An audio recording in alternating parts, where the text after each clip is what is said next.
excited that you're here, and I'm grateful for you coming, and we're about to jump right into this. We're about to get into it. I know we have a lot to cover this evening.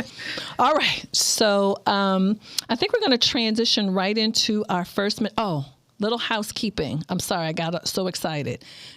Did not mention the housekeeping. You all going to need your cell phones this evening, so please get them. If you've been to one of our previous sessions, we use Menti, so you're going to go to menti.com, menti.com, and we're going to share a code with you that you're going to use. So that's really important. Please make sure, of course, that you stay that you mute yourself unless we ask you to come off mute. And please go ahead, and any questions that you have for Jasmine, go ahead and drop them in the chat, like right from the beginning, because we're going to have a lot of questions this evening. We have the whole second half of the session that we're dedicating to questions. We want to make sure y'all get in the queue.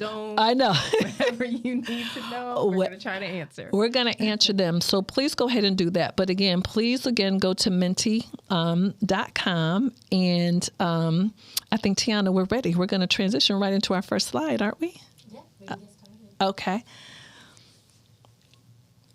Get your phones out, ladies. I worked hard on these slides, too. I know. There's so much information to put in here, so I tried to pull out some helpful short tidbits of it all. Okay, ladies, we'd like to know, have you ever negotiated your salary or hourly rate before? Mm-hmm. Oh, wait a minute. I'm sorry, you don't have the code. Go to the code first, 2632-5477. So when you go to menti.com, again, menti.com, y'all let us know in the chat if y'all having a problem with Menti.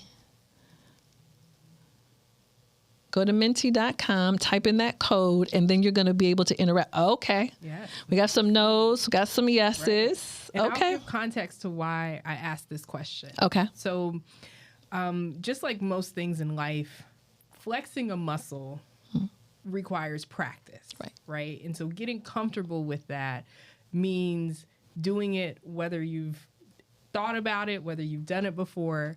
And so having the context of knowing who has, and so far I see 3 no's and 2 yeses, of who has asked the question, gotten up their nerve to have that conversation, helps me to understand, who's in the room, the mindsets, of different people who are participating.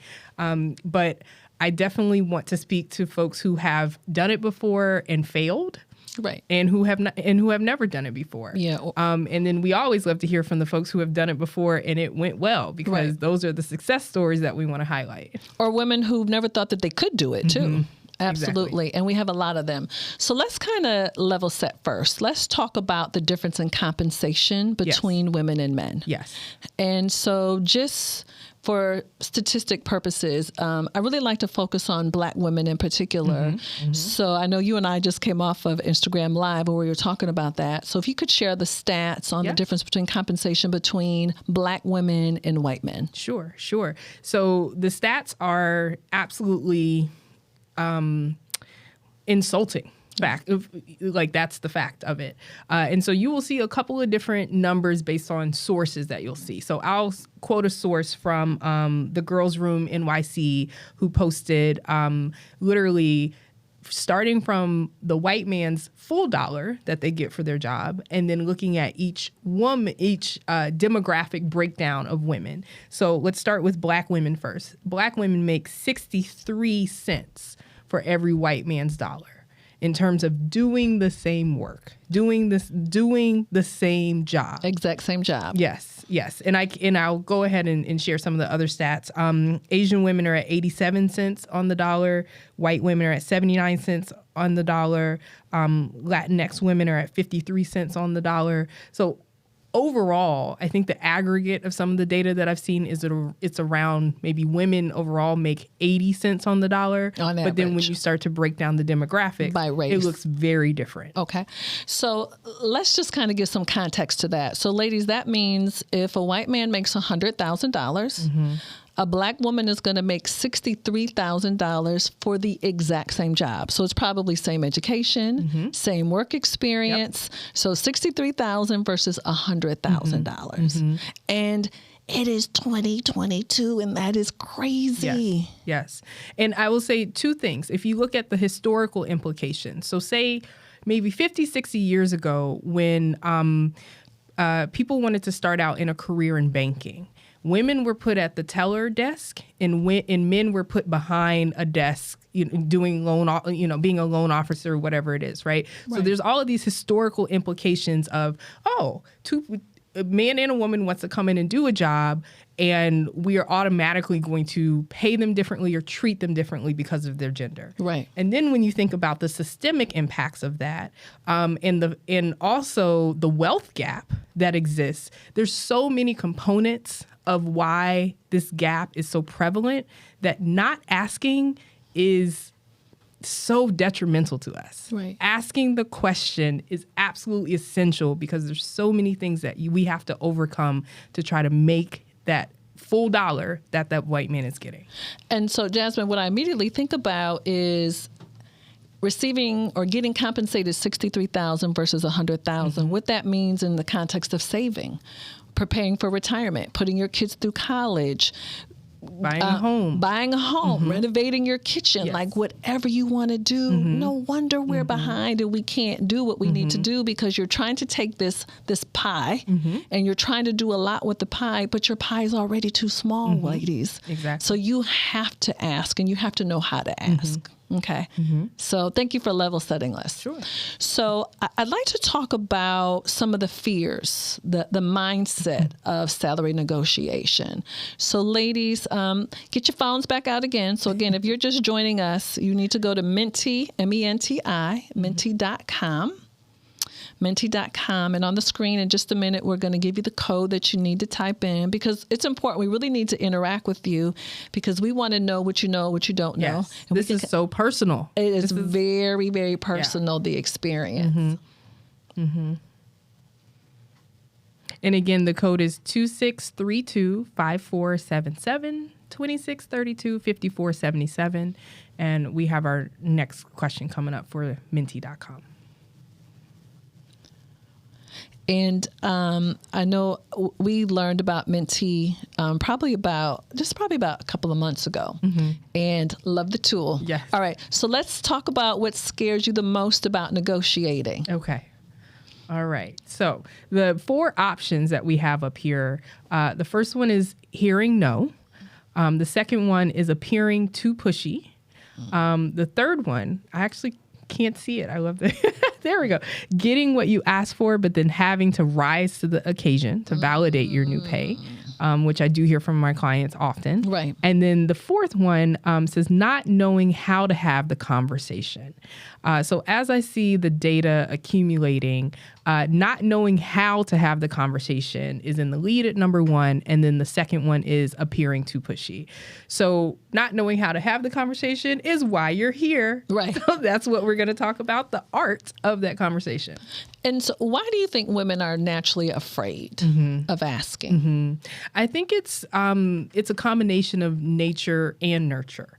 So in terms of how we are cultivated in society, being able to push forward for what we want and how we want it and what makes the most sense is sometimes shunned, right? That's not expected of how we're going to behave. In terms of some organizations make people feel like you should be lucky to work here. Right. You should just be grateful. Just be grateful. I'm giving you the job. Right. And so, another, I guess, fear that I also hear is, frankly, looking stupid. Right. And so you open up your mouth, you start to have the conversation, you say the wrong thing, and you're absolutely derailed. Right. And part of one of the things that I'll share in this session is the preparation. And honestly, this translates as well to interview prep that I do with my clients. Okay. Is if you can prepare for all of the different versions of how this conversation will go. Right. Even if you don't have the right answer, you're going to walk into the room feeling more confident because you're like, well, I've basically run through all the different scenarios that I can think of. So I feel a little bit more prepared. And Jasmine, can you speak to the difference between if you're paid on an hourly basis versus salary? Because I've noticed a lot of women who are paid hourly who don't feel that there's anything to negotiate. It just kind of is what it is. So is the strategy the same? Is it different? That's a great question. And that just made me think of one thing I wanted to call out. So the numbers that I mentioned to everyone, in terms of the white man's dollar and then demographic cuts for, women and their numbers of how they're getting paid, that does vary by industry. So don't come for me to say, well, in tech, correct. Yes. So by industry, the gaps may be a little bit smaller or they may be wider. But to your question about salary versus hourly, negotiating is important regardless of salary or hourly. And it's all about understanding what is your worth in the market, or what does this job pay in the market, frankly, regardless of who you are. If the fair pay in the market is X number of dollars, even for an hourly worker, then that's what you should be paid. Not based on what you made in your previous job, not based on the fact that you didn't, the budget was higher and you just didn't ask the question, right? But what is fair? Okay. So we're going to transition again. Okay. We're going to start talking about what you have framed, the 5 W's of negotiation. So I know we have another mentee question. Perfect. Okay. And a reminder, everyone, if you haven't yet, go to www.mentee.com. And the code is the same. So hopefully, as you're in your heated blanket and sipping your wine, can you tell that's what I like to do? You write down on your notepad, the code is 26325477. And there are 5 W's of salary negotiation. And the way that I came up with these is because these are the most common gaps that when I'm coaching my clients, they're like, I'm not sure, or I never really thought about that. And so would you like me to kind of walk through? Let's walk through the 5 W's. Perfect. For sure. Okay, ladies. So you really want to make sure you're taking notes right now, because this is our prep to start getting ready. Perfect. Yeah. And one of the things that I'll say is, what I put together for my clients is what I like to call my salary negotiation playbook. This is actually, if you have a very short amount of time and you want the crash course, thinking through these W's is what will help to push you forward. And they're very simple, right? The who, what, when, where, and why. Okay. So you can remember that off the top. And so I'll walk through what each of those means and then we'll dive into it. Okay. Let's start with the who. All right. So we talked about this on your Instagram Live before we hopped onto this session. So everybody go back and visit Janai's Instagram because it has lots of information. But the who. So a lot of my clients walk in and say, so when I talk to my boss and I'm going to ask my boss this, and my boss hates me, and, they said that this would be a challenge. And then they get into the conversation with their boss. They've done all this prep. And then their boss says, well, actually, I'm not sure, or I'm not the one that makes the decision. And they never thought about who actually makes the final decision about your pay. And so it could be your boss, or guess what? It could be your boss's boss. Right. It could be the head of the department. It could be HR. Right. It could be a combination of all of those people. Right. And so some people may be asking live in the chat or in their heads, well, then how do I find out? How do I know? This is when you start asking around, asking your colleagues, asking your boss, asking HR, and just understand, if I'm thinking about, and the way that you phrase it is, if I'm thinking about my career progression at this company, and as I move through the ranks, because I, love this organization, right, I really want to contribute, who are the people that make the decisions around my promotions and my increase in pay to accurately compensate my work? Right. That phrase right there. And I appreciate you saying, as I'm progressing in my career versus saying, hey, if I want a raise, who do I talk to? Exactly. Right. And when you're talking about, it could be multiple people, like knowing that you may have to have this conversation with more than one person. You need to be prepared for that. Correct. Okay. So that was the who. Let's talk about the what. Okay. So the what, and let's see, I want to make sure I'm reading what the audience is reading. So the what says, what amount are you asking for, right? And so a lot of my clients are like, Do I give a range? Do I give a specific number? Right.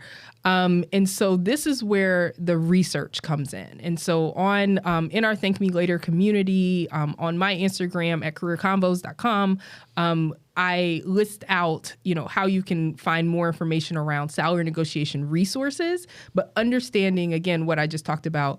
What is the range in the market? What is the fair pay for the job? Because when I talk to people about how much they should be getting, there's a subjective and an objective perspective. The objective perspective is, regardless of who's doing the job, how much does the market pay for it, period. And then you put the subjective on top of it and say, now, with your extra sauce, with your black girl magic, how much more should that be? With the points that you've already put on the board for your current role, what value does that have? Exactly. And now when you've talked about the research, can you be specific? If someone's like, I have no idea how I'm supposed to find out what my role gets compensated in my company or another company, where do women start? Sure. So I have, I'll name 3 sources that I typically go to. So first one is LinkedIn Salary Tool.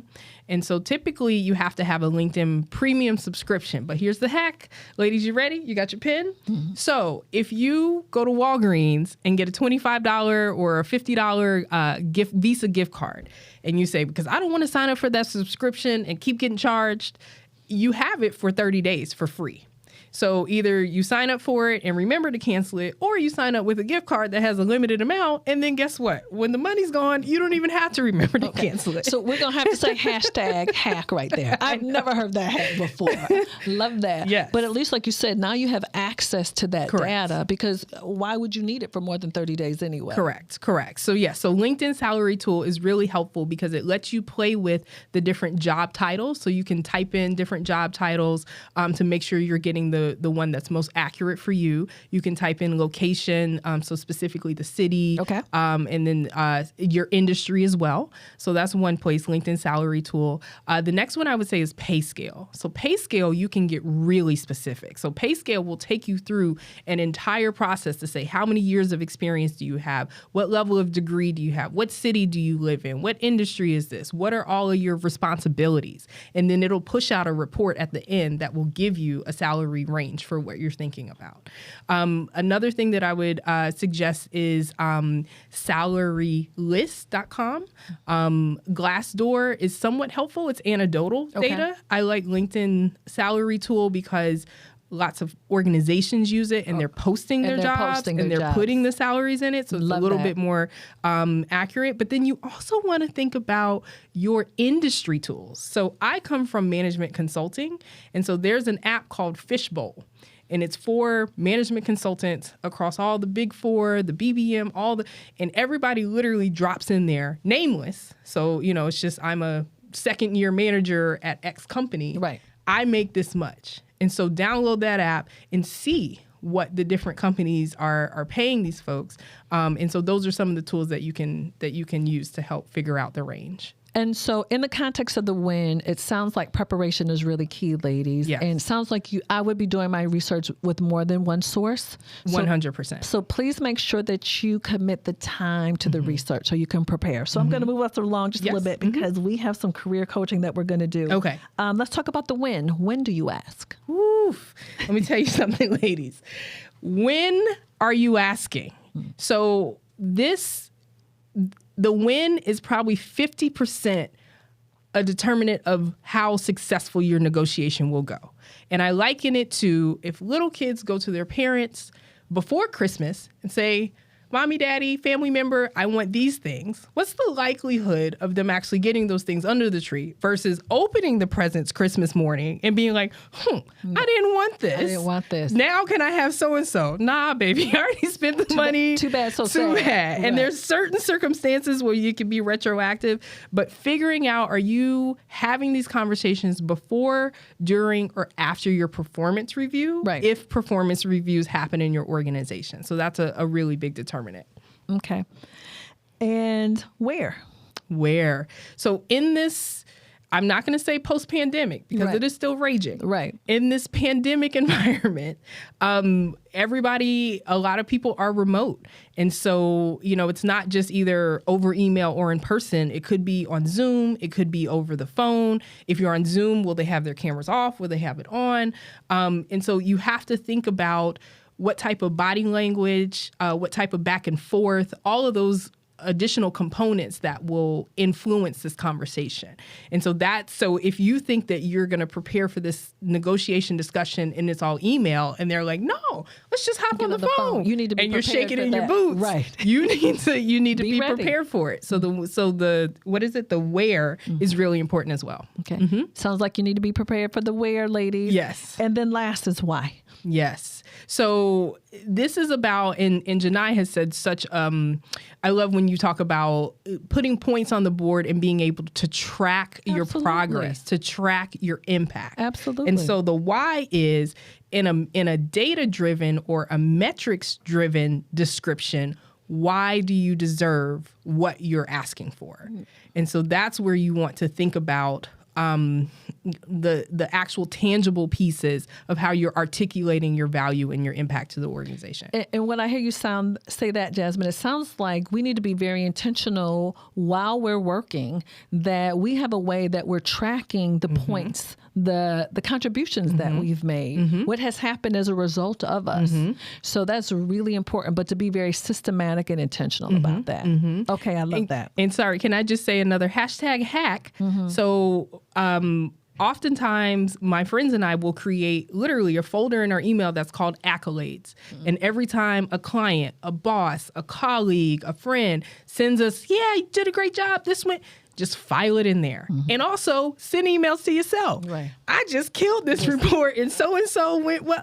Put it in and so when it's time to aggregate this data, you're not sitting there trying to remember Struggling and search for it. Right. Put it in your accolades folder. Accolades folder. Never heard of that. I love that too. So our next mentee slide, best time to negotiate. Yes. Okay. So when is the best time to negotiate a salary increase? Okay. So we have 3 different options here. And like I just mentioned in the when are you asking, the timing is important. So option 1 says, once you receive your annual pay statement, so you know how much you've made, then do you ask the question. The second option is right before your company makes the compensation decisions on how much everyone will get. Do you ask then, or do you ask during your performance review process? So while the data compiles for people to respond to this, I want to give a very real situation. So again, I spent almost a decade in management consulting. And one of the things that I learned is your performance year and your fiscal year do not always line up. Okay. And so for people who don't understand that, so your performance year, you got hired in July. So July to July is your performance year. But your fiscal year, your company can go from January to December. Correct. Maybe. Or maybe their fiscal year ends in September. Everybody doesn't end in December. Correct. Super important to know that. Super important. Yes. And so you have to understand how those two pieces work together. And so I'm going to walk people through the old Deloitte performance process. So our performance year was March to March. So that's when we said, okay, here are all the points I put on the board. So from March to April, we put together our document. What was our impact? In April, we started talking with our bosses and the people who would represent us in terms of, are we getting promotions and compensation? In May, then the people who represented us to the partners would then go and talk about, did Jasmine exceed her expected performance? Should she get a 1, 2, 3 rating? Should she get X number of dollars? In June, when the actual fiscal year ended, that's when the company started making decisions on who gets what money. Right. In July, they confirmed it and finalized it. In August, they told us how much money we were getting. And in September, we got it in our checks. So I say that to say, it's hard to figure out from March to September, when am I supposed to be having this conversation? And so it's very specific on your unique situation and when the decisions are made. We found that it made sense to have the conversation in May because we've already received our performance review ranking. So if I did well and I exceeded, we're like, look, now you have the proof. Right. We done went through this. Right. Give me my money. And I'm telling Absolutely. you this before you go and make the final decisions versus afterwards. So that's just an example of the timing piece that we had up on the mentee slide. Okay. And I'm really glad that you shared that. So ladies, I know y'all have a lot of questions. I cannot believe how many questions I have. Like, oh my God. Let me ask Jasmine. So please go ahead and jump in the chat so you can get in the queue. We're going to go through a couple of career coaching. Yep. That we're getting ready to do that now. But again, get your questions, get in the chat with us. And if you came in late, we're talking to Jasmine Adams from Career Convos. So you can go to careerconvos.com or Career Convos on social media. But you definitely want to engage with her because I know you're going to have questions after, but we're going to try to get to as many of you this evening as we can. So let's do a couple of little negotiations right now. Let's give some people a little coaching session. Come on now. So what our team did was, Jasmine, we reached out to our Thank Me Later community and said, hey, who needs some help, right? So tell us who needs some help negotiating right now. So we had 3 amazing Thank Me Later True Few ladies who signed up and who were willing to be candid. So ladies, if any of you are willing to come off of mute, we would love to talk to you. So we're going to start with Deanna. Tiana, we want to start with her? Yeah, I did DM Deanna. I think she's on. Okay. But she didn't get back to me. So you guys can read her situation. Okay, so Deanna, if you want to come off of mute, you can. If not, no problem at all. So let me go ahead and give you some background and context. Okay. We're going to, again, level set right here so everybody knows the facts. And then what we're doing here is based on the facts, we just want your advice. So what would you tell Deanna if she set some consultation time with you so she can maximize? Okay. All right. So she is the data analyst who is currently looking to get a new position with her current company. She's a project manager in training. She has 11 years of experience. And right now she says she's having trouble finding the words and confidence to, as she says, shoot her shot. Yes. And she needs help negotiating her salary and having the confidence in the assets that she would bring to a new position. Okay, perfect. And is Deanna there? Do we have her on the line? Hi, Deanna. Hello. Welcome to Takeover Tuesday, where we're taking over your finances.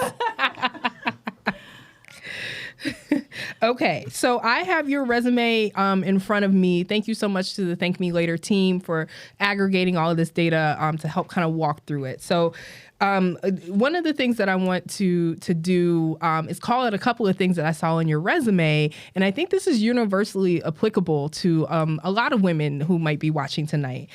So folks, at the top of Deanna's resume, she has a summary. So just a summary of her skills, her experience. One of the things that she does have listed here is 11 years of financial/data analytics, which is great. But then she has a lot of other qualitative information on here, and I'm missing the metrics. If you say you're a data analyst, well, let me see the metrics. I want to see numbers in front of everything, especially at the very top in your summary. So for example, if you have worked on a certain number of projects, tell me that. It says managing large scale projects. What was the budget? If you've worked with a certain number of team members, cross collaboration, how many team members or how many teams, how many work streams? Let me see those metrics so I can get a better understanding of your experience. One of the things that I'll call out that I love is under your accounts receivable specialist experience, your very first bullet says that you reduced aged receivables from 7.9 million to 2.1 million. Metrics, and impact. So kudos to you there. And one of the things that I want to learn more about is, so it says that you have 11 years of experience and you want to move up within your company. How long have you been at your organization? I have been in my organization. September will be 3 years. Okay. Perfect. And so the reason why I asked that, and I think this is, again, helpful to folks watching, is you have to understand your organization's, for lack of a better term, rules on promotions and being able to move up. So again, coming from my background, there were very strict rules that you were at analyst 2 years, consultant 2 years, senior consultant 3 years, manager 5. And so that is helpful information to understand in terms of being able to move levels. And then within your 3 years at the organization, have you been able to have annual performance reviews to talk about the impact that you've had in your work? Yes, I have. Okay. And so were those positive for the most part? And were you able to talk about your goals to progress? Yes. So, small background. Okay. In the department that I'm in, we're the data management department. But when I say we started out as me. Okay. It was one job that was handled by an executive. And I took the position, and we created an entire job behind it of what now is considered the data management team. I have one additional coworker now. Okay. In the work, inside of the work, I am basically, like you see on there, it says onboarding and all that stuff. But because it's only a department of me, it has been hard trying to tell them, hey, I'm still in the department, even though it's with me. So I know you have a budget for me and mine. However, they did not have the parameters for an up position, which is how and why I really began to look, because 3 years, hey guys, what's up? A little staff in here. But they said, well, oh yeah, we did add on another level to your title as availability, so I can go from a 1 to a 2 or whatnot. And Okay. I was like, that's great, but it's only a 1 or 2. I was like, this doesn't say that. I have taken one spreadsheet and I formed an entire department behind it. Right. And so thank you for that context. That's helpful. So one of the things that I think is really interesting is, you were basically acting executive, right? So you were interim executive, and then they decided to, frankly, downgrade the role and say, oh, you can handle it. So in terms of understanding what the job description and responsibilities and the leveling of that executive's responsibilities before you walked into it, I would suggest doing that, because then you can put an A versus a B, right? So in this role, for someone more senior than me doing this work, these are the years of experience, this is the requirements, this is typically what you would pay, versus I'm doing this work and this is how I'm impacting. And the fact that you've built out the department is really impressive, and I would also hope to point to those numbers. But the other thing that I wanted to ask about, and I know, we can talk about this a little bit, and I want to make sure I make time for other folks as well, is you said, I'm having trouble finding the words and confidence to shoot my shot. And so my question to you, and this is, I've, known Janai for a short amount of time, but I've noticed that she loves to say, what is the problem you're trying to solve, right? So if you're going to shoot your shot and have the confidence to say, I need more, being able to frame it in, the challenges in this department are, or the challenges in this organization that I'm solving every day are, if you do this without me, missing the institutional knowledge that I have over the last 3 years, et cetera, all the improvements that I've made, right? And so being able to articulate it in that way, one, you're not cocky. You are stating facts. And so that right there gives you a bit of confidence, and being able to articulate, okay, this is why I deserve what I'm asking for. And Jasmine, when I hear you say that, I also feel that preparation gives you confidence. So when you've done the research, you have the data, you have everything laid out, you know who to talk to, you know when to talk to them. Here are my talking points.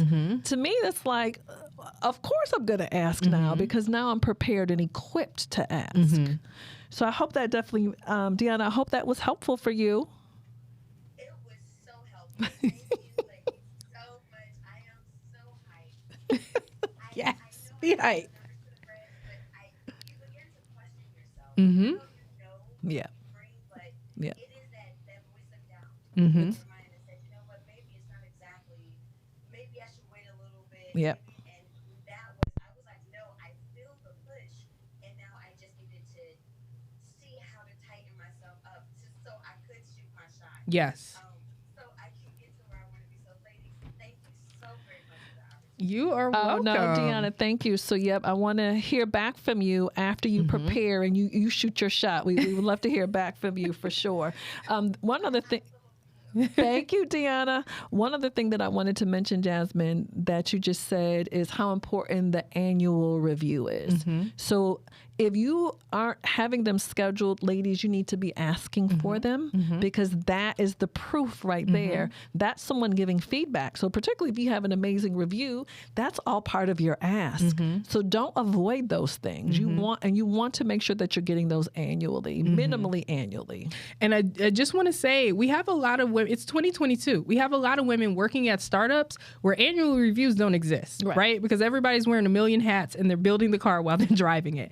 So what you do about that is you initiate the conversation. This is your life and your career. I can't stress it. So you say, hey, boss, love to sit down with you, talk about a couple of things, and then you document it. And if they're just sitting there having a conversation because they don't find value in this, or then you email them with a follow-up, recapping the conversation with the bullets of what you all talked about and what you agreed upon. So even if that boss is there or not the following year and the year after that, you can pull out that documentation and say, well, hey, this is what I was doing X number of times. Don't let a lack of structure or a lack of an annual review stop you from making sure you are getting your bag. Right, for sure. I appreciate that.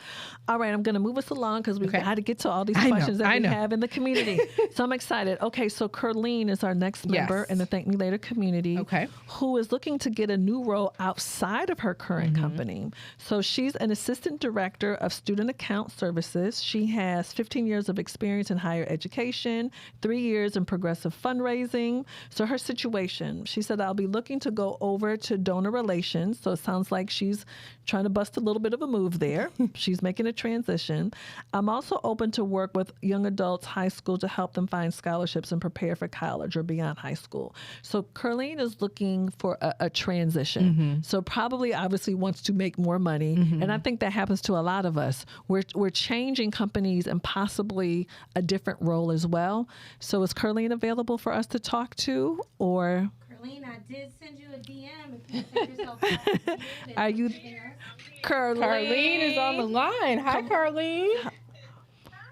Thank you for joining us this evening. So what you thinking, Jasmine, for her? Okay, Carlene. So I have your resume in front of me. Looks beautiful. Thank you so much. I love when people put another hashtag hack. If you create a side panel on your resume to highlight some of your key skills and the specifically relatable experiences that you have for the job you're applying for, it takes the guesswork out of the recruiter trying to read through all your bullets to figure out if you're the right person or not. Make it easy. Pull it over on the side, put a little color in there. It goes a long way.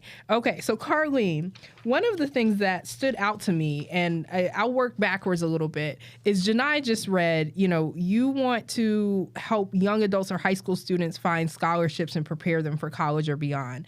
As I read that, I asked myself, is this a passion or is this something that you want to be paid for? Because when I think about the roles in the market and what that would pay, I'm not an expert in that industry, in that field, but I'm not sure if that would get you to a higher pay of what you're making right now. So is that a passion project or is that something you want to be paid for?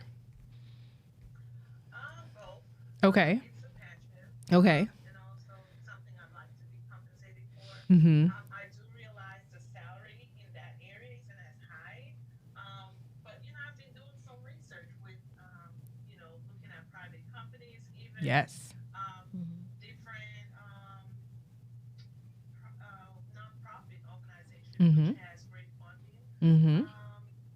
So it's really a passion of mine. I love to hear that. And one of the things that I want to call out, because I know in this community, we have a lot of entrepreneurs, side hustlers. So to your point, Carlene, the first thing, I have a friend who owns Kuman, which is an academic, support after school program. So that's for younger students.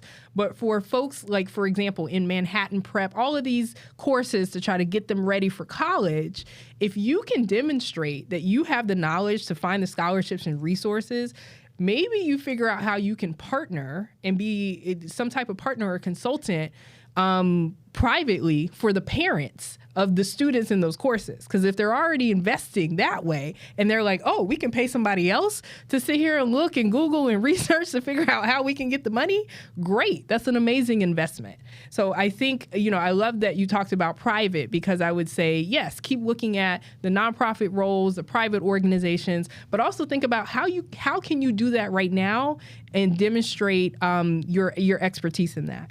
The second thing that I want to mention is that you would be looking to go over to donor relations, stewardship, fundraising. Have you done this before? Do you have experience in that area? I have. Oh, okay. Okay, perfect. And so when you think about transitioning into that role, I assume it will pay more than student account services. And so tell me, are you just trying to figure out the steps to take to make that tangential career progression? Yes, and also I know at my age, I know what I don't want to do. Which is super valuable. For Yes, sure. I respect that. Absolutely. I know what I don't want to do. Mm-hmm. So I know that that's clear. And I know what I want to do, and it's tied to impact. Me working for donor relations for 3 years, Mm-hmm. and actually working with students to identify, work with donors, connecting them with scholarships to get them through school. Mm-hmm. It just creates level of fulfillment. Mm-hmm. And so I just love speaking with young adults, trying to guide them on the next step, whether that's non-traditional school or trade school. Mm-hmm. Trying to get the right scholarship, the right connection, looking at the scholarship letters to apply for scholarships. So I love doing those things. Mm-hmm. Mm-hmm. It's kind of natural to me. Mm-hmm. Okay. No, I appreciate you sharing that. So I'm going to share a tip for you, and I know we have 15 minutes left in the show, and you can let me know if we have time for the next person or if we want to move on. But Carlene, one of the most successful ways to be able to make career transitions is to leverage your network. So you're telling me that you have 3 years of experience doing that. I would start doing informational interviews with either people inside your organization or at other ones who are in the roles that you want, and say, look, I've done this. Tell me, what does it need to say on my resume to stand out? What opportunities are open right now, right? Making those connections. And it's with warm connections with people you know, or reaching out to folks on LinkedIn that you may not. But you're saying, I would like to make a career transition. I really admire your career journey or the role that you have now. I'm trying to transition into that. I'd love to hear 1 or 2 tips of, how I can make this leap as smooth as possible. So that's one of the things. Informational interviews is really important in career transition. And Jasmine, what I also hear you saying, again, about putting points on the board, I would love for Carlene to say, not that you have experience with helping people find scholarships, how many students? How much money did you help them find?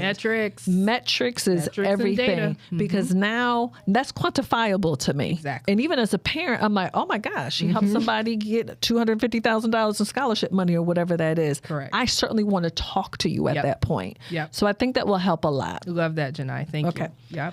All right. Thank you, Carlene. Okay, y'all, we're going to pick up our momentum just a little bit. So we have one more situation that we want to go through. This one's really important. So Lakeisha, who is a pharmacy technician, who is currently looking to get a raise and move up in the insurance industry with her company.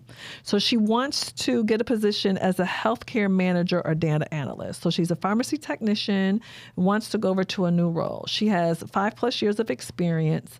And she says, I want to change positions because I do not want to retire as a pharmacy technician. It was never a part of my career path. I'm in a field that I'm overqualified to work in. Okay. Right. So what you thinking about this one, Jasmine?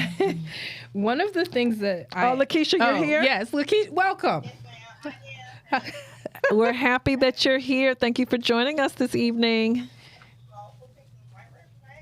Oh, absolutely. Thank you for submitting it. So what you thinking? And I just want to say thank you. We're all essential workers in some way or another, but pharmacy tech, that is an essential worker. So thank you for everything that you've done, through this pandemic. Before that, I'm going to jump right to the very last thing that you wrote. You said, I just don't want to be a pharmacy tech forever. And sis, I felt that. I underlined it. I circled it. She's right? ready to go. Yep. Because you said you got into this field because it was safe, it was predictable, you had to raise your family. And so now you're thinking about, where can I go next? And I also appreciate you, calling out in the different fields, if you're at the big box retailers, or even working in a hospital, kind of what that pharmacy tech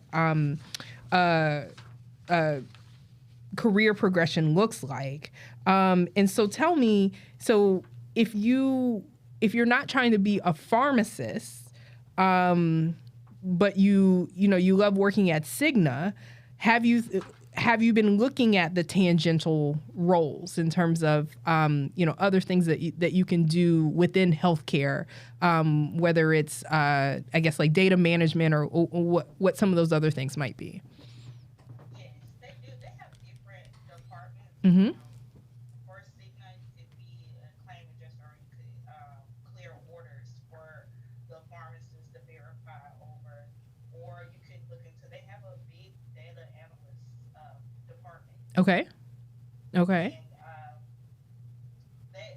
they have plenty of departments, and there's just whatever it's a flow. I haven't really looked completely into it. Mm-hmm. I've looked into how long does it take to transfer out of your position. Okay. 2 years. Okay. Got it.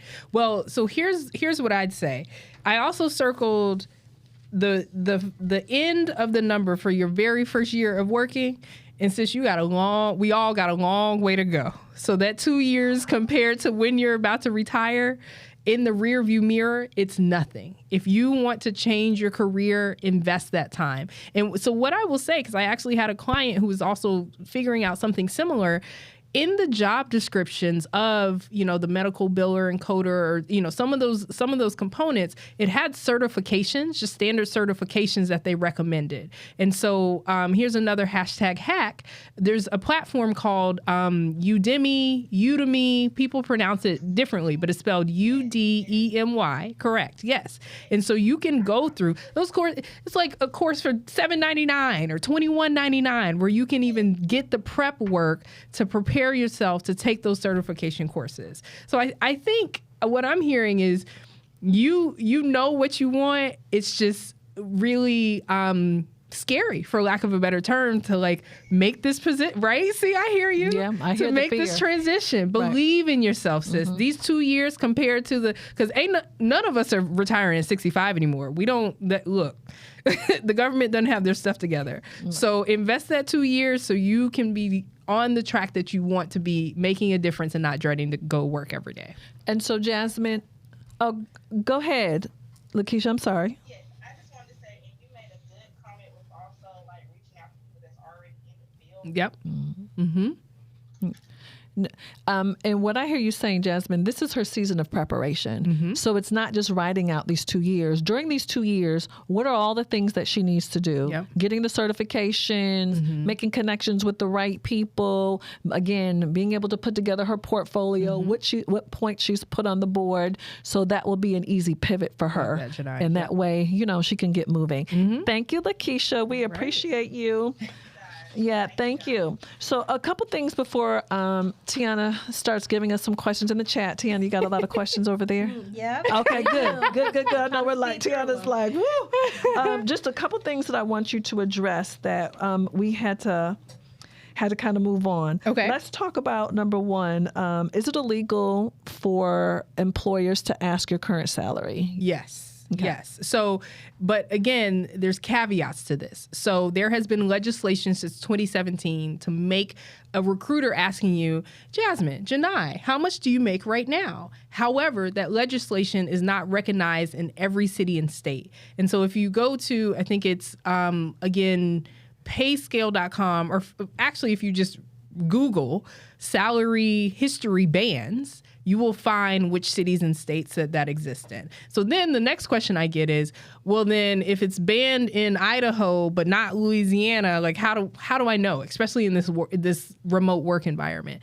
And so I personally talk to a lot of recruiters, HR leaders to be up on what's going on in the industry. And for the larger companies, they stop asking this so they can just be compliant across state lines and right. cities.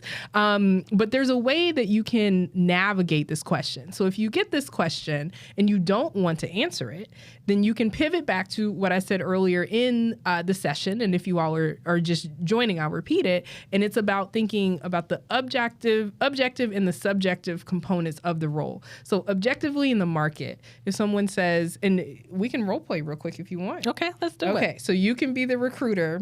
I'm the candidate, and you're pressing me for my current salary. So I say, Janai, thanks so much. I'm so excited to be interviewed for this role. We've talked about everything else and the responsibilities. I've asked all my questions. Anything else you want to ask about me? So, yeah, what is your current compensation right now? What's your current range of compensation? Janai, I appreciate you asking that. And one of the things that I want to focus on is making sure that I'm paid fairly based on what this role compensates in the market. So based on my research, the compensation for this role is between $70,000 and $80,000 a year annually. And I have a couple of sources for that. So that's my expected compensation. Love that pivot. Okay. And that was smooth, too. I wouldn't feel like I was being rude or disrespectful. So I appreciate that. Thank you for sharing that. One more thing that I wanted you just to touch on quickly is non-monetary forms of compensation. PTO, continuing education. What are some other factors other than, obviously, our pay that people need to be factoring into their negotiation? Yes, thank you. And for folks out there, again, I'm having a couple more sessions coming up, but just go to Career Convos on Instagram, Facebook, YouTube, etc., because this is a really big piece. If you are nervous about negotiating the financial piece, or your company has said, sorry, no, we can't help you there, don't give up. There are, like you said, the non-monetary negotiation levers. So a couple of examples are access to special projects or visibility. Right? So if you know that company X is working on this thing, or there's a cool project that if you had that name or that experience under your belt, say that up front. Say, okay, well, you can't give me a raise, you can't change my title, but can I be staffed on this project? Can I work on this? That's one thing. Another one I just mentioned, your title, your start date is another one. One of the things that I would say are tools. And so it might be digital tools, right? Oh, well, I'm coming in to help run something. Right now, we're doing it all in Excel sheets. Can I get Asana? Can I get Monday? Can I get Teamwork, right? Or even physical tools in terms of access to workspace, right? If we're all remote, but you work better in the office, ask for a subscription to WeWork to be covered so you can go and work there. So there's a lot of different ways that you can negotiate. I love that. Tiana, I know, where you're going to start with all these questions. Take it from the top. Okay. So, all right, ladies, we're going to do some speed answers with y'all. So take good notes. Take good notes now. Yes, and just a few quick call outs. I did drop Jasmine's website in the chat in addition to the salary bands that she was referring to, so you can reference that link. All right, so Jasmine Terry asks, can you speak to, going back to the mentee, number 3 was the fear of rising to the occasion. Do you have any tips for that? Sure. And it's going to be a little brazen, but we all have heard, or maybe we haven't, give me the confidence of a mediocre white man. So when it's time to, quote unquote, rise to the occasion for what they're paying you for, no, sis. They're paying you what you should be paid. They're paying you for what you have already been doing. And so you are already rising to the occasion. Point blank period. I'm going to hashtag enough said on that one. Thanks, Jasmine Terry. I love you. All right, Jasmine. All right. I think we kind of covered this, but if there's anything else that you like to share, Tamika asks, when recruiters ask your salary requirements, should you give them a number so you don't price yourself out? Great question. I have two answers for that. And it's, well, one answer, but it depends on your industry. And so I often recommend giving a range so you can give room in terms of landing on a number, right? And so in banking and consulting, that range can be $20,000 to $30,000 because, you know, there's such big gaps. You can go up or down 10,000 or 15,000. And in other industries, it might be really small, especially if you're in an industry where your salary is published, right? So if you're a nonprofit or government, it's like, you know, this is what it is. So the range might be shorter, but I recommend a range, give a little bit of room. And that's what I would say, depending on industry. Awesome. Another salary question, AL asks, regarding how to check the average salary for your job, what if you're in a niche field and you can't find it on those salary tools, or they are so much lower than what you're already making, but you know your value is worth more? That's a great question. One of my clients right now is in a niche field, and I'm actually working on putting together offer letters. And my client said, Jasmine, help me do the comp data. How do we land on this? So one of the places that I was able to find a little bit of data is on Glassdoor. It is anecdotal, but at least it's a source. And the other piece of it is, if you're niche and you're doing the work, then you have a network. And so you don't have to ask somebody, hey, Janai, so how much you get paid? What you do, another hashtag hack, is, hey, Janai, I'm moving through my career. I have this opportunity, and I'm trying to understand what could I expect? Not necessarily what you get paid, but in general, for this level role at this type of company, you know, do you have any inkling of what the general ranges are? So I'm not asking about you anymore. I'm asking in general. Yeah. Somebody knows something. Correct. It can't be that much of a niche that nobody knows. Yep. Right. Yep. Thank you for that, Tiana. Who's next? All right. So Tiffany asked this question, and then Oritz said, I second this. Okay. So I'm going to give a little background, and then I'll cue up the question. Okay, So Tiffany said, I used to work in compensation with my current employer and learned... Call me. Tell me all the secrets. I know. Call her up. I used to work in compensation with my current employer and learned a lot about salary ranges. When an employee transfers to a new position within the company, the rate is not near what they would be offered, what a new hire would be offered outside the company. Our recruiters have a tendency to say the transfer rate cannot be more than 10%. So as an employee, it made me feel less than the newly recruited talent when I see the current employees who have been there for years get less than. So that was the context. Her question is, how can an employee work around that when the job offer is on the table, assuming within their current company? I'll say a couple of things. So that's absolutely accurate, right? If you move departments, they might say, well, you can move into this role, but you have to move in at your current comp. And so that's when you start asking questions around how many years or what level of performance do I have to be at in order to qualify for the new or the appropriate comp for this role. That's question number one. The second thing that you want to think about is, what is the time, money, experience ratio, right? If you're making this tangential move, are you doing it to gain experience? It's maybe not about the money right now. It's about being able to check that box and say that you've done X, Y, and Z. So that's something that's important as well. And the last thing I do want to say is, this is why it's important to understand all of the influences for compensation and not just point to the people left and right of you and, well, they're making that much, I should get the same. No, you need to understand, if Susie has 25 years of experience and you have 7, but y'all at the same level, yeah, she might be making more than you, right? So you need to consider all of those factors, especially when you go into the room to have the conversation, so you're not blindsided by, different reasons of why you may not be awarded that money. Thank you for that. Yes. Keisha asks, I was hired as a 1099 contractor, and I know from research I'm not getting paid my worth, but I'm not sure how to go about asking for an increase. Sure. One of the things that I share in my workshops is I actually have openers, right? So part of it is just figuring out, how do I even approach this conversation? And so what I would encourage her to do is, so you're getting underpaid, how do you even want to open? Write down exactly what you're going to say and how you're going to say it, and then practice it. And then be able to have a open conversation from there. And you all remind me, I have one final, if the answer is no, what do you say tip? But I want to get through these questions, and then I want to share that because it's really helpful. Yeah. And again, I think, Jasmine, that goes back to the preparation. Regardless if you're paid 1099 or W-2, what should you be paid, the reason why, what points have you put on the board, and then having that specific ask.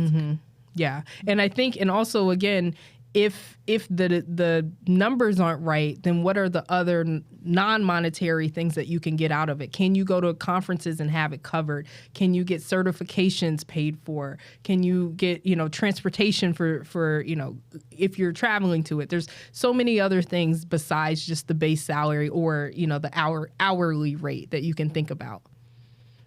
Yeah, that's I'm just going to call out Namanda. She essentially asked what she's starting at a startup and asked about other benefits that she could negotiate. So I think you addressed her question there. Yes. And for startups, equity is always a really, important conversation to have as well. Yeah, she did say that she was happy with the base salary and she gets equity, but asking about other benefits that she should try to negotiate. Got it. Okay. All right. A asks, what would you recommend if a startup I'm in discussion with are working to draft a new position that doesn't exist based on a gap I identified and sold them as to why they should hire me? Okay, girl. How would I negotiate that title and salary if this position doesn't exist? For reference, I have 15 years of experience in my field. I would say to Frankenstein that offer, meaning, if there's a component of it where you're running operations, if there's a component of it where you're running finance, if there's a component of it where you're the marketing guru, right? Figure out kind of at your level, at your years of experience, at companies that are either in your industry or the same size, what are those median ranges for each of those roles, and then pull that together. And then you can also add the subjective piece that, that I always recommend to say, okay, and my extra sauce that I'm bringing to the table, that's how I got to this number. But the fact that you're bringing them data, the fact that you're not like, well, I think I should get paid, or in my last job, you're like, no, I did my research. And for all of these different components, because by the way, I'm at a startup, so it's not like I'm leaving at 5 o'clock. Right? So all of these different areas, this is where I landed, and this is why. Yeah. Again, back to the preparation, and the research is key. Right. Absolutely key. And one thing, Jasmine, that's making me think about is, I think a lot of people think their situation is very unique, but it's not as unique as you think it is. There is some data. There's a comparable role. You're just not talking to the people who are in that comparable role, so that way you can have more perspective. Correct. Okay. Yeah. All right, a few more questions. Okay. Dana said, I was recently promoted. My title changed, but not my pay. Yep. I went from bi-weekly pay to monthly. My pay before being promoted was based 40 hours and 5 hours overtime. Okay. I was told no one gets overtime with the new pay structure for the company. So I'm fortunate to have that included. Wasn't sure how to respond. Do you have any advice for Dana? Okay, so the title changed, but the pay didn't, which is extremely common. Okay. And can we just assume that with the new title came more responsibility? Let's just assume that. Okay. Great call out. And so one of the, and actually I'll incorporate what I wanted to say, if the answer is no, right? But one of the things that I love to ask is, for me to make X, what conditions need to be true, right? So today you gave me this title, but you didn't bump up the pay. We know that with an increase in title, pay should be part of that. So what conditions need to be in place, either in terms of my experience, my exposure, the company, performance, whatever it needs to be for me to actually make more money? That's the number one question. And being able to push those facts, get it in writing, follow up, and then hopefully to be able to push for the compensation to match her title in the future. I like that because now you know exactly what to do. Someone else who's in charge of the purse strings now has said, here are the 2, 3, or 5 things that need to happen. Now you know when you can come back and say, pay up, please. And write a follow-up email recapping that conversation and then pull it back out when you need to. And particularly if management changes, Correct. Change in leadership, something happens, you want to be able to refer back to that. Oh, I love that advice. Yes. That's really great. In the same lens, I'm just going to read it. You kind of addressed it. Okay. But Crystal asks, what is your advice if you make the ask and the answer is no? Do you propose a counter? Or if they propose a counter, do you propose another counter? Sure. I think in terms of going back and forth, part of that is the relationship that you have with the person that you're having a conversation with. So, for example, if you're out in the market going for a job and you've been working with this recruiter for weeks, they're pulling for you. I think you have a little bit of latitude to go back and forth and say, we've been working really hard to get me into this role. I think there was another component to that question, but.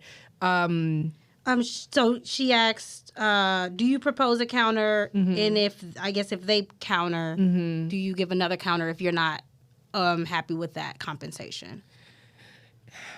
A lot of reasons why, the main reason women don't negotiate is because they're scared of being told no or the offer being snatched, right? And so making a counter, hearing an answer, and then being scared to give the next counter is a lot of times where people stop. I could see why. A lot of women are afraid of that. And so I would say, and this is where it sucks. It's not as, black and white, but I would say feel out the situation. If they really want you, if you're a purple unicorn, counter.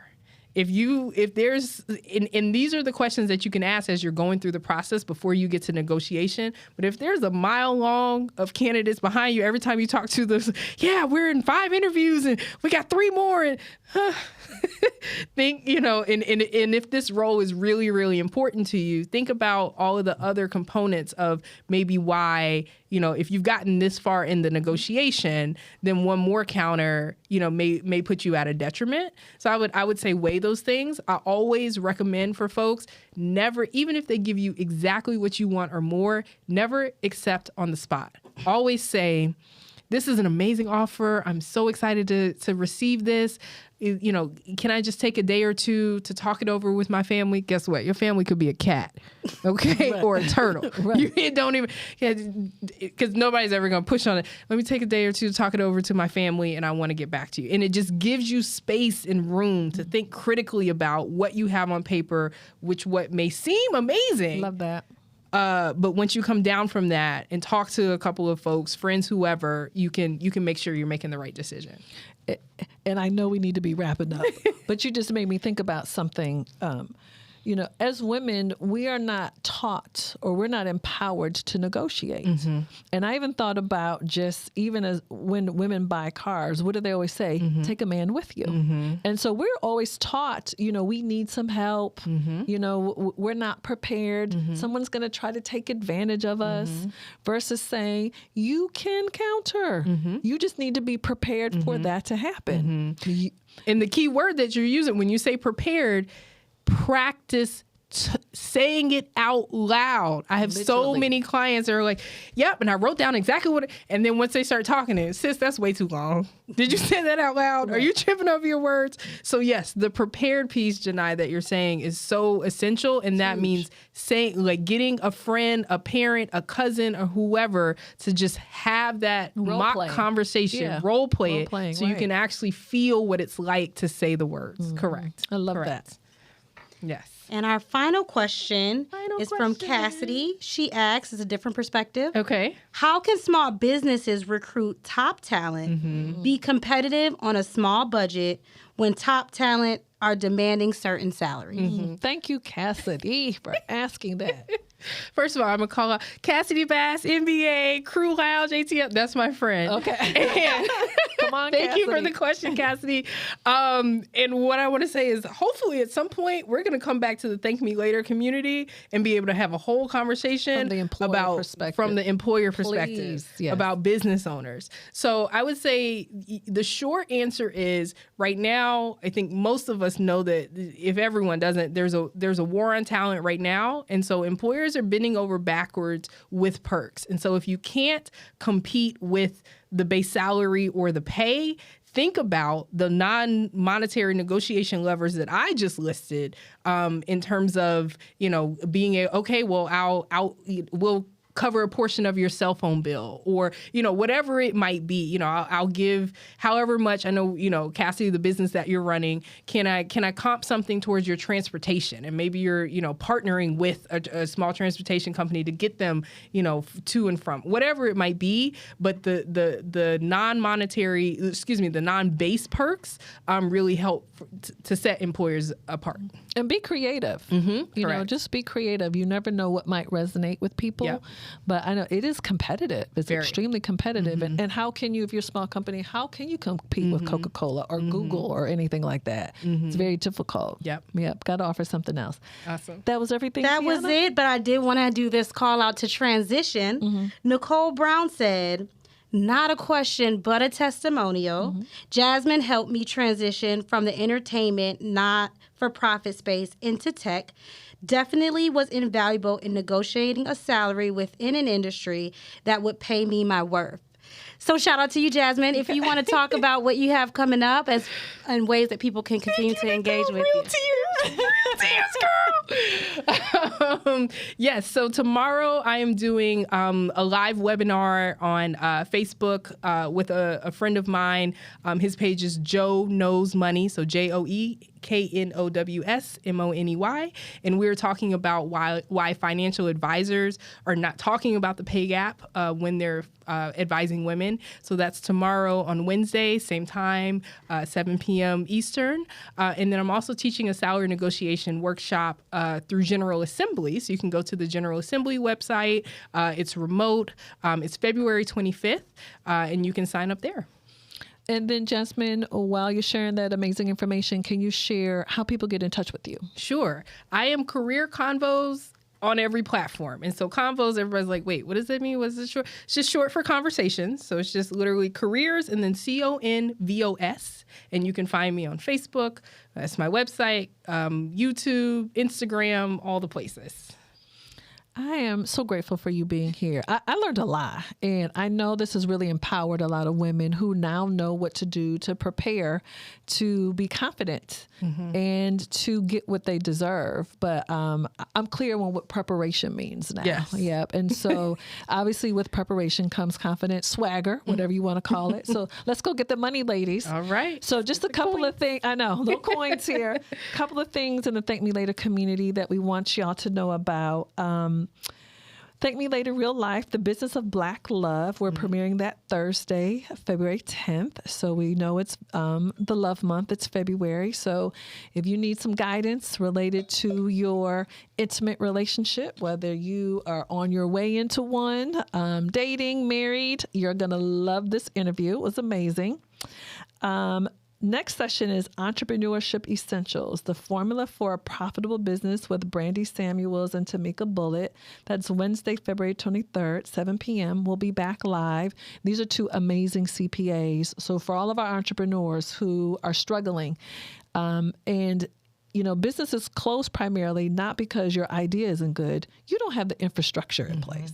You are not set up to win. So we got to get the accounting and all the tax stuff right. So we are going to be doing that. Please, of course, continue to engage with us in the community. If you're watching this tonight, obviously you're within the Thank Me Later community. February, we're fully focused on taxes, all thing accounting and taxes. So one of my favorite months. So y'all continue to rock with us with our February content. And of course, you can engage with us on social media. That's TML Money or with me personally at Janai Thornton. So thank you all for joining us this evening. And thank you for the whole team, Kime, David, Lauren, and Tiana, who are here this evening, making sure we're looking great and amazing. Thanks again, Jasmine. Thank you so much for having me. Yeah, this was amazing. I appreciate it. She will be back. So we're going to be talking. We have a few other things to cover, but Jasmine will be back. So again, thank you all for engaging with us. And instead of thanking us later, I think they're going to thank us tonight for this, right? Thank y'all, everybody. Good night, everybody. Good night. Have a good evening.